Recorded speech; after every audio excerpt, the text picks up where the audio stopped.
राज्यासह सोलापूरच्या सर्वांगीण विकासासाठी तत्पर असणारे मुख्यमंत्री देवेंद्र फडणवीस हे दिनांक 10 जानेवारी रोजी सोलापूरकरांच्या भेटीला येणार आहेत। प्रथम उजनी सोलापूर दुहेरी जलवाहिनीसाठी 892 कोटींची तरतूद, काही महिन्यात विमान सेवा आणि आयटी पार्क अशी भेट सोलापूरकरांना देणारे मुख्यमंत्री फडणवीस आता या सभेत सोलापूरकरांना काय आश्वासन देणार आहेत याची सर्वांनाच उत्सुकता लागली आहे।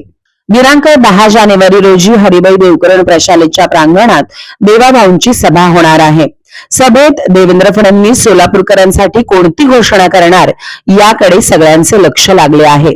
फडणवीस यांनी आतापर्यंत ज्या ज्या घोषणा केल्या त्या पूर्ण केल्या आहेत, त्यामुळे सोलापूरकरांचा त्यांच्यावरील आणि भाजपवरील विश्वास वाढला आहे। सोलापूरकर आणि देवेंद्र फडणवीस यांचे नाते दिवसेंदिवस घट्ट होत आहे, यासाठी दुवा म्हणून जिल्ह्याचे पालकमंत्री जयकुमार गोरे यांनी मुख्यमंत्री देवेंद्र फडणवीस यांच्या माध्यमातून सोलापूरच्या विकासासाठी रात्रंदिवस एक करत नवीन अध्याय सुरू केला आहे।